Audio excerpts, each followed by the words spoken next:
Joyce Lloyd, I think, wasn't it? I couldn't see. Very nice. I've been accused of being able to put anything into a sermon, and I could work what I'm going to do now into a sermon, but just to show you that on occasion I don't, I'd like to read something to you. I'm often asked why I enjoy the study of ancient history so much, and I argue that everything to be found in the contemporary world is to be found in the ancient world. And people laugh. They think that, well, that's sort of a nice thought, but it really doesn't work that way. So Friday night, while watching the late news, I happened to be reading, just out of curiosity, the oldest law code in the world. It's the law code of Lipit Ishtar. It's a Sumerian law code, the earliest civilization going back probably to 2400 BC. Written law. Before that, there are fragments of other law codes, but this is an actual law code itself. And during the past few weeks, one of the big things that's been in the news, as you recognize, is the whole question of welfare reform and the problems of homes where the fathers aren't there. And one of the things that Lipit Ishtar said, 2400 BC, I made the father support his children. I made the children support their father. I made the father stand by his children. That isn't legal responsibility. I look at our broken windows and wish we had some parents like that around here. And I made the children stand by their father. For those of you who don't know, the police took the kids that they found here with BB guns who denied breaking the windows, and the parents said if they deny it, there's nothing we can do about it, nothing you can do about it, they're underage. But even more interestingly, the lead-off story of the 11 o'clock news was about the tearing down of houses owned by HUD in Detroit. Okay? Now you'd say, I would have said before, to find anything like this in ancient literature would be just nonsensical. This is a law code again, I remind you, 2400 BC, 4,300 years ago. If adjacent to the house of a man, the bare ground of another man has been neglected, and the owner of the house has been said to the owner of the bare ground, because your ground has been neglected, somebody may break into my house, and somebody does, the owner of the house may have restored to him by the owner of the bare ground any of his property that is lost. Now, I wonder what would happen if somebody were to suggest that if somebody's property next door to ours today, either a building or bare ground, was left untidy, and somebody broke into the house, that the owner of that ground would be responsible for the loss. We would call that socialism or something else. But here it is in the law code dating from 2400 BC. The thing that's interesting about it for me is that all peoples fought the same kinds of problems, and we really haven't changed very much. Well, as I said, I could work it into a sermon, but those are no thoughts about anything except we're like everybody has been for the centuries and centuries. This is why I tell you, do not be worried about the food and the drink you need to stay alive, or about clothes for your body. After all, isn't life worth more than food? And isn't the body worth more than clothes? Look at the birds flying around you. They don't plant seeds, gather a harvest, and put it in barns. Your Father in heaven takes care of them. Aren't you worth more than birds? Which one of you can live a few more years by worrying about it? This is a more modern translation. The King James loses the impact of that. Which one of you can live a few more years by worrying about it? And why worry about clothes? Look how the wildflowers grow. They do not work or make clothes for themselves, but I tell you this, that not even Solomon, as rich as he was, had clothes as beautiful as one of these flowers. It is God who clothes the wild grass that is here today, gone tomorrow, burned up in the oven. Wouldn't he be all the more sure to clothe you? How little faith you have. So don't start worrying. Where will my food come from, or my drink, or my clothes? These are the things that the heathen are always concerned about. Your Father in heaven knows that you need all these things. Instead, be concerned above everything else with this kingdom and with all that he requires, and he will provide you with all these things. So don't worry about tomorrow. It has enough worries of its own. There's no need to add to the troubles each day brings. We've been doing a series of sermons, and we'll continue for up until Thanksgiving probably, on congregational faith and practice. We begin tomorrow night the first lecture on congregational history. I think you'll find it fascinating. I hope you'll be here with your junior and senior highs. It will be understandable to them. And we will begin with congregationalism going back to the time of Henry VIII and try to put into focus that very chaotic time with the upheavals of the Lutherans in Germany and the relationships between Catholic Spain and what was going on with the Pope, the Revolution. It's not what I want. The Reformation, the Counter-Reformation, and the persecution of the separatists, our congregational forebears, under Henry VIII, Elizabeth, James I, and what have you. And we'll bring them to this country so we'll have a basis. But one of the three things that congregationalism has always stood firm on is faith, fellowship, and freedom. Faith, fellowship, and freedom. We will be talking about these in the next 3 or 4 weeks. It's interesting. Monday night late, as I was working at my desk, I had one of these blank blotters, and I start writing things on them. I suddenly put together what I consider to be the definitive definition of faith. And I've been struggling how to present it to you because I need your reaction to it. I get bored with presenting these things to theologians because they have to show how theological they are, and therefore they miss the whole point. But you, being non-theologians, talk about how practical they are. In order to understand what I'm going to be talking about in the next couple of weeks, I want to say one or two things. When we talk about concepts like faith or trust or hope or any of these things which are to us abstract concepts, we are losing the biblical religion. Biblical religion never knew truth to be abstract. That is Greek philosophy. It is not Hebrew or biblical or the thought of Jesus. They dealt with these concepts in these concrete. They were absolutely certain that when you talked about truth, it was every bit as real and hard and solid as Mount Zion, from which God spoke. And therefore, it was not something to be entered into unadvisedly, to borrow from the wedding service, but reverently, discreetly, and in the fear of God.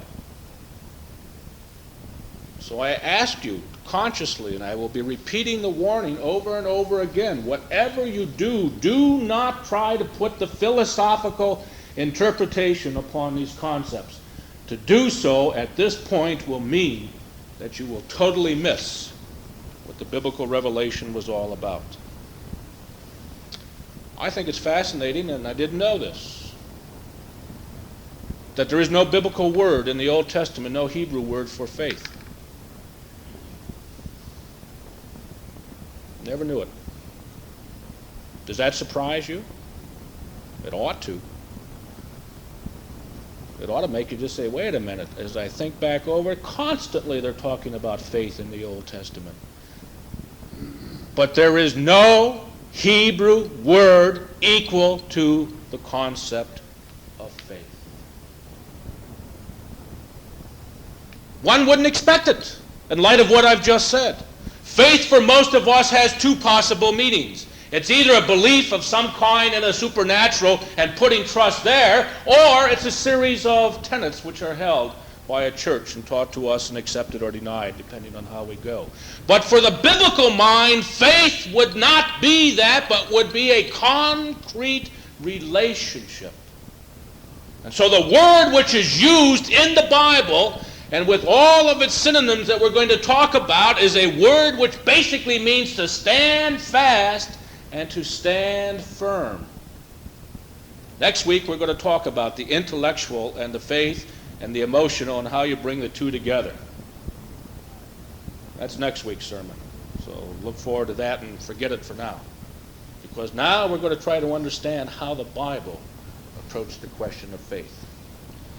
Well, they use one noun.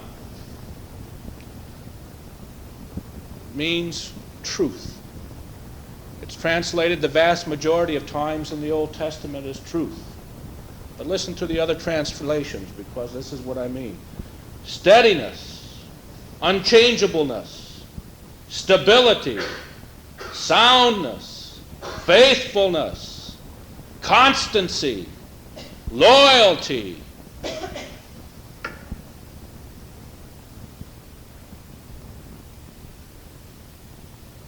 Now feel it. For us, the question of truth is a mental. It does not involve any commitment on our part. One can accept truth without being involved with it. Isn't that right? Yeah, that's true. It doesn't ask for anything except a certain intellectual understanding. But listen to the biblical words. Steadiness, unchangeableness, stability, soundness, faithfulness, constancy, loyalty. Those are things which call from our hearts a response. They are concrete, not intellectual. And if one is to know the truth of God and understand the truth of God, he enters into a concrete relationship.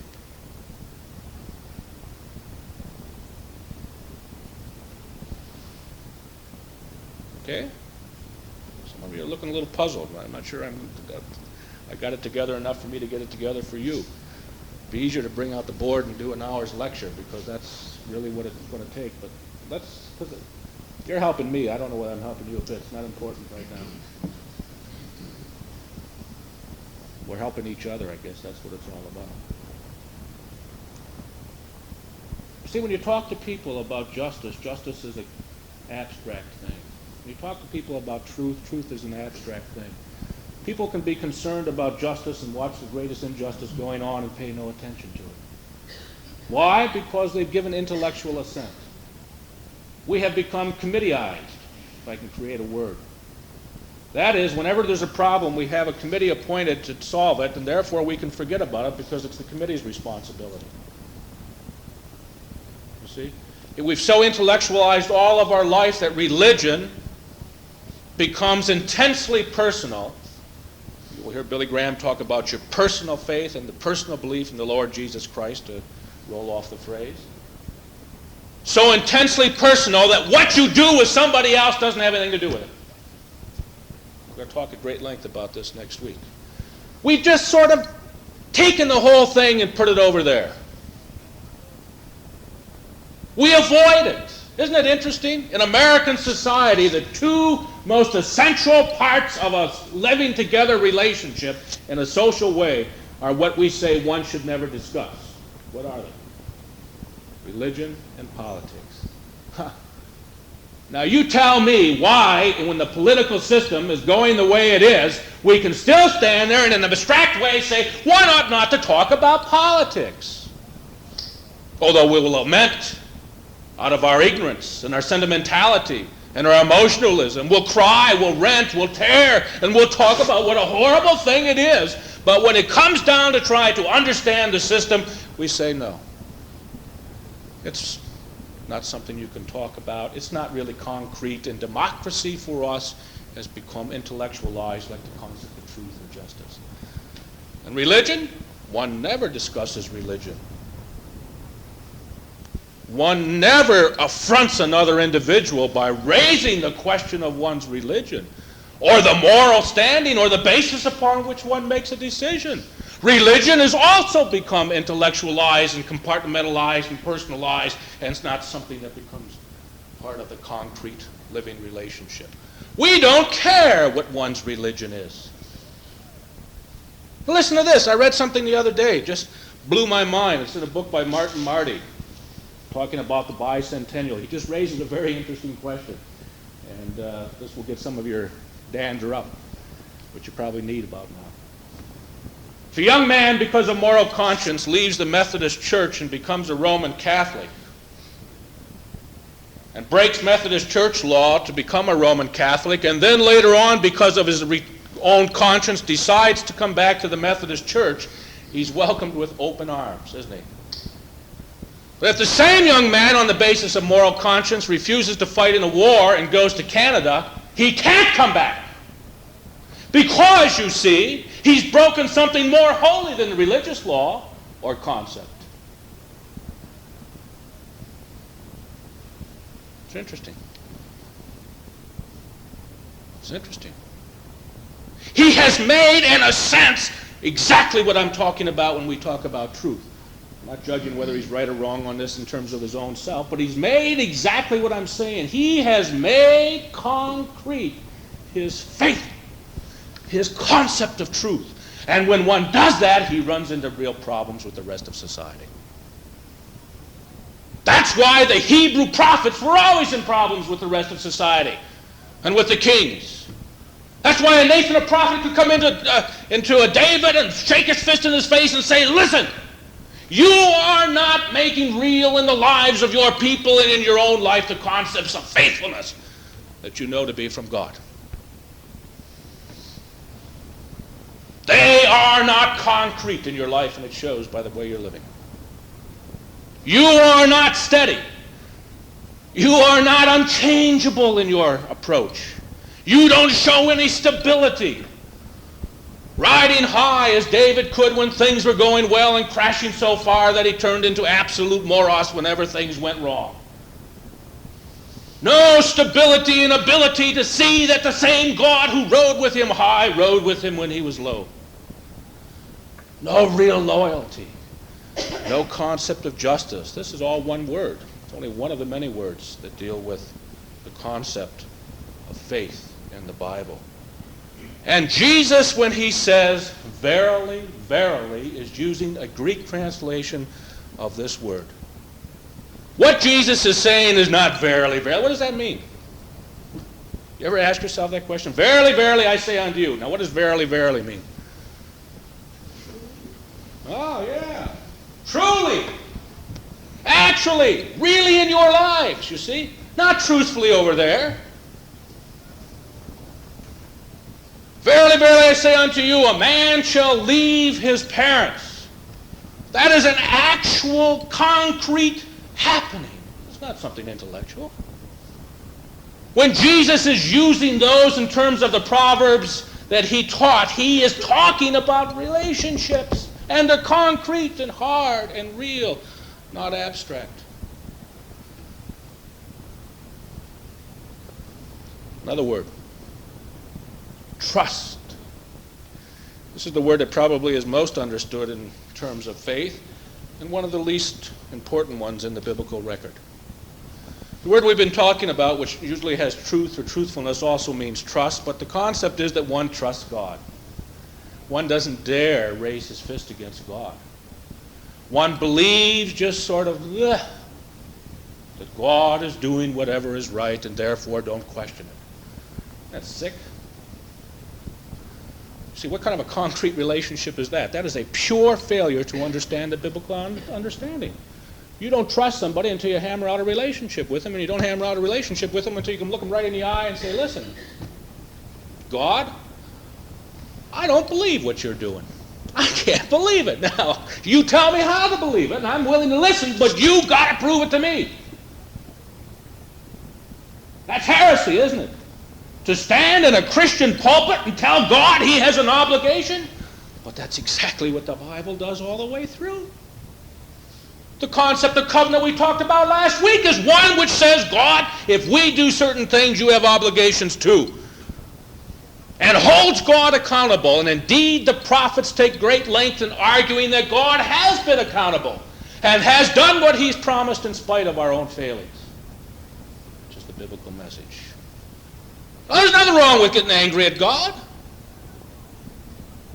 There's nothing wrong shaking your fist at God and saying, something's wrong. I look out over this congregation. There's some of you half mad at God half the time, and some of us are mad at him 3/4 of the time, right? The things we don't understand, and as we try to understand them, we know that there is greater understanding, that there's greater peace, and that there is a concept of trust, but we want to hammer it out. We want to have more than that blithe statement which cops out and says only, it's in God's hands. It means I don't have to do anything about it, including struggle within myself. Jesus argued with God.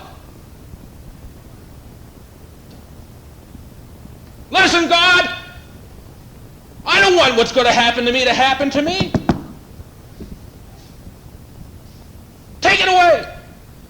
In the garden, remember? He got mad at God. He screamed. Everybody makes it pious. He screamed. He screamed in his native tongue, Aramaic. He was so much in pain and angry and upset and just shouted out in the angry, my God, why hast thou forsaken me? Not pious. No. That's what we want to make it. It's not. It's a gut reaction from the down deep where the pain was. But ultimately, when one has an open, honest relationship like that, whether it be human or with God, trust develops. And you know why? Same thing as with humans. I don't believe any of you think I want to hurt any of you. If any of you think I do, please come and talk to me about it. I don't think any of you think when I get angry that I'm really mad at you. Sometimes I'm angry at myself because you hit the point and you've put me in a spot, or you caught me doing something I shouldn't do or should be doing, or something like that. Consequently, when I say things to you, most of you don't get angry. It's been fascinating. I've never had anybody really mad at me in the pulpit. They've been angry at some things I've said. They've questioned. They've debated. But basically, we have a trustful relationship. Because you know I don't want to hurt you, you'll accept what I'm saying to you. It was interesting. We were talking the other day. We had a particularly bad day. David's going through one of those growing periods where he is pushing as far as he can push to see what his limits are. That's the intellectual. The emotional is if he opens his mouth one more time, I'm going to shove my fist down his throat, you see. But I try to bring the two together with him. And Chris had one of those mornings where she's up and getting ready to go to work, and David's up and deciding that this is the morning he's going to push her. It's a bad morning to push anybody. And they had it out. And then later that afternoon, we were doing something, and she and I were chatting and going over a number of things, and she said, why is it that I would accept things from David that I would never accept from anybody else?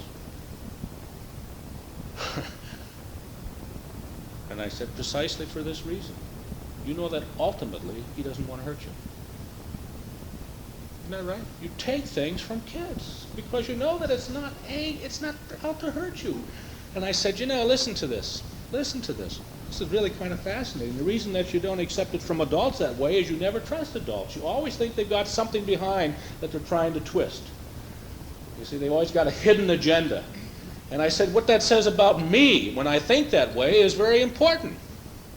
If I were absolutely open, I'm confessing here, and didn't have hidden agendas, it would never bother me about people trusting me or not, but I'm always cautious. Why? Because I know what a fool I can be and what a faker I can be and how I can manipulate, right? And because we know it about ourselves, we always suspect somebody else. And that's why we don't trust adults. We don't trust ourselves that much. Last week I challenged you on your way out, if you had joined in with somebody and on a lottery ticket, just on a purely, I'll give you 50 cents towards it, and if you win, give me half. And that individual won $1 million. Would that individual give you the $500,000? That's $500,000. We're not talking about 50 cents or $2 or $5. You know what the normal reaction of the people going out was? I would, but I don't think my neighbor would. And as it went by like this, I suddenly said, no, wait a minute. If we got neighbors saying I would, but my neighbor wouldn't against each other, maybe we got a much better basis for understanding than we thought if we could develop a little trust in the concrete relationship. Does that make sense? A little trust. Oh, well, I don't know about you, but I'm having fun. Now, there's another word. There's another word. This puts it all together. And believe me, next week we're going to go into it. You see, St. Thomas Aquinas, great Catholic saint, a great Catholic thinker, so great that he got into the realm of the ridiculous. You know, logic is beautiful to a point, but you get so logical, you get illogical after a while. It's the nature of the human mind. And that became the problem with St. Thomas Aquinas. But one of the things he struggled with, which is still an open question, is the relationship between the intellect and the faith in the sense that we have normally used it, the believing, the absolute just throwing yourself into the hands of God. It's never been solved until Monday night. And in going over all this and reading on the philosophers and trying to understand what the theologians were saying and returning back to the Bible, you know ultimately what it is? Ultimately, what all comes together is in a very simple word, which is the most used biblical word in the world, and that is to cause to be faithful. That is faithfulness. Now listen to this. This is the definition of faith that I think comes out of the Bible. Faithfulness is doing that which I must do under God because I can do no other. It's hammering out a trusting relationship. It's using the mind to understand. It's searching and working through. It's knowing what is right for me to do and then faithfully doing it. It is not a piety. It is not something which you see. It is not something I can explain to you. I do it because I can do no other. It may be painful. It may cause me to ache. It may be joyful. It may cause me great buyer's remorse. Have you ever heard that term? I love it. So much of life is caught up in it. Buyer's remorse is that no matter how good the deal is you made the day before, the next day you say, oh, what have I done? You all know it. Get the best car buy in the world, but the next day, right down here in the pit of the stomach, you get buyer's remorse. Or a house, or a decision about a job. It's a gorgeous term, absolutely a gorgeous term.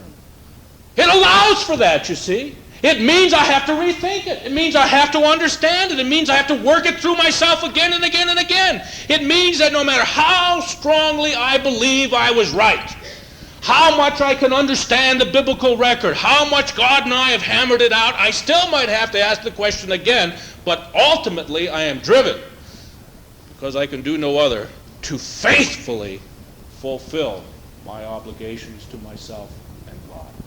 And I put the two of them together. Billy Graham this week was asked a question, can one be truly loyal to self and at the same time be faithful to God? And you know where he came down. You have to be faithful to God. And it was one of the times that got me up all pacing around and took off all kinds of hostilities and saved poor David the fist down the throat, because you see, that really gets it up. What kind of nonsense? How can I be faithful to God without being faithful to myself? Answer me that. Can you? No way. There is no way. How can I? No way. How can I be faithful to myself without being faithful to God? The danger is, you see, I make God something he isn't and then claim it's faithful to him, or I make myself something I'm not and claim that I'm faithful to myself. But in the concrete, hard-working relationship, faithfulness to me is faithfulness to God, and faithfulness to God is faithfulness to me. I have no truck with atheists. I think they're missing the boat totally. I think they're playing an intellectual game that's very clever and a lot of fun to play, but they don't understand concrete relationships. Because the concrete relationship of life instills within me the dreaded fear, which is also one of the words of faith in the Bible, of God. What you say? To be faithful to God, I have to know the will of God. And how do I do that? Well, you come next week, first of all.